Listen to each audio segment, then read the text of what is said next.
And look, Today host Brooke Boney has had a not-so-subtle dig on last night's episode of Q&A when she made her thoughts very clear on what she thinks of Pauline Hanson. I am so happy to see her gone. She says awful things about Aboriginal people as well that really upset me. And, it's not about me being upset. It's about someone intentionally being divisive. And they're ill-informed. They're just not true, the things that she says. And that's what's really upsetting, because as a journalist, you sort of try your very best to make sure that what you say is factual. And even when you do give your opinion, you don't say things that aren't true. The comments came after the Today Show dropped Senator Hanson from the program. Darren Weeks, Nine Director of News and Current Affairs, released a statement saying the Today Show has advised Pauline Hanson that she will no longer be appearing on our program as a regular contributor.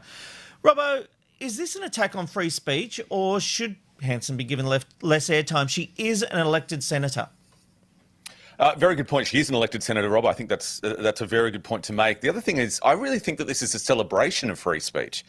So she's had her turn, and then a commercial entity, a company, has said, "Well, look, I don't agree. We don't agree with what you're saying. They don't align with our values." This is free speech in absolute motion, and it's really good. Senator Hanson is an elected official, so I understand that there are also pockets of the community that, well, they need to hear from her, don't they? Because she's been voted in. There are people who agree with her. But I think it's okay. They've given her a platform. It's not like she's been banned before she could talk. She talked. They didn't agree with her. That's free speech. So the problem with the right sometimes, and also the left, is that they argue when they're silenced that it's against free speech. When they're not silenced, it's allowed to happen. You can't have it both ways. I don't think this is an attack. I think this is very good. She's in the Senate, so if you really love her, you want to hear from her, read the Hansard, watch the Senate videos, go to her social media. But Nine is wholeheartedly in their right to say, no, we don't want you on our show. And that's a fair point, isn't it, Ben? Nine are allowed to make editorial judgments. Do you think they've cashed in on Hanson's outrage culture? Basically when she was dumped from Sunrise after having a spat with David Koch, Today Show picked her up straight away thinking this will generate headlines. Do they have themselves to blame? Well, she left Sunrise. I think that's also a key point. Sunrise didn't drop her. She had a fight and she decided that she'd walk away from that. And she went to the Today Show. She said she wouldn't go on with David Koch again. She would only be interviewed by other people. And Sunrise said, we're not going to do that. Yeah, but at the end of the day, she's taken her narrative and she's been able to use the platform of Channel 9. And I think we've come a long way with this Black Lives Matter matters. And I think the Channel 9 absolutely did the right thing yesterday. Her language was extremely tone deaf. I absolutely also understand that Pauline Hanson, she represents a large part of Australia that genuinely believes the same thing that she does. And so what we do have now is an opportunity to talk about that and maybe get more information out to people that what Pauline Hanson was saying was actually really disrespectful and really hurtful in a time where COVID-19 is absolutely rocking people to their core. And then for her to generalize the way that she did, it was just appalling behavior. But I will reiterate the fact that this woman is representing a large part of Australia. There's people that agree with her. So let's make sure that off the back of what's happened with Pauline Hanson being axed, we talk about the reasons why that is so tone deaf and it is so wrong in 2020 at this point with all that's going on. She represents a level of, to some people evil, and to other people a form of their common sense. I mean, that's genuinely what these people believe.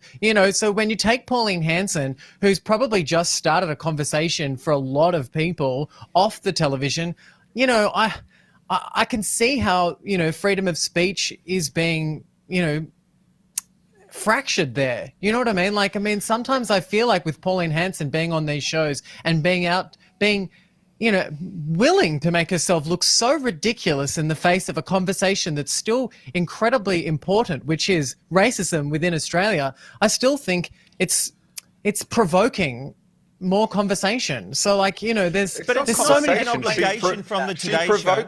She provokes hate. She provokes awful racism. She provokes ideas that aren't true. She says things on a whim Absolutely. that have no basis. And the other thing is, with Pauline Hanson, what law? She's in Parliament. This is her, second time or third time. Correct. Goes I get off the back of your head. But however, what laws has she passed? What laws has she got through? So you've got to ask she has a yourself, the people platform. voting At the for end her. of the day, yeah, I know. But look, at the end of the day, she's representing something. But look, doesn't I do don't anything. agree. But let's just bring it back just a little bit, because I need to make this very clear. I don't like Pauline Hanson. I don't like what she stands for. I am 100% on your side. I get it. But what I don't want to do is be so naive to the fact that there's still a representation that is happening. And Pauline Hanson and that mindset exists within this country, and we need to tackle that. And then when you absolutely start silencing people's language like this, I worry about how can't we be smarter about dealing with this? Do you know what I mean? All I want to say on that, Ben, is no one's being silenced. A breakfast TV show has made the decision not to book her. It's not an obligation. They make editorial judgments every day when they're choosing the guests that go on that show.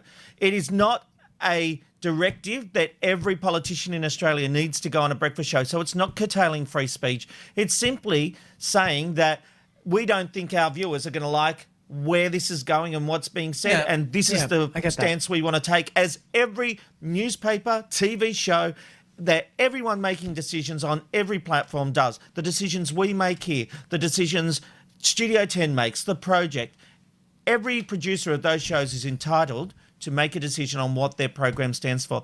And if the Today Show doesn't think that Pauline Hanson represents something they want to be seen as associated with them, that's completely fair enough. All right. And she survived as long as she has, Rob, because, she does she generates represent headlines and publicity. Well, not just that, but, she does represent a large part of Australia. There's a lot of people that agree with this woman. And I just want to I really want to reiterate the fact that I don't support her. But what I don't want to do is negate the fact that there are people like this, and these are the conversations that need to be had. Okay. It's the Ben, Rob and Robbo, Ben, Rob and Robbo Show.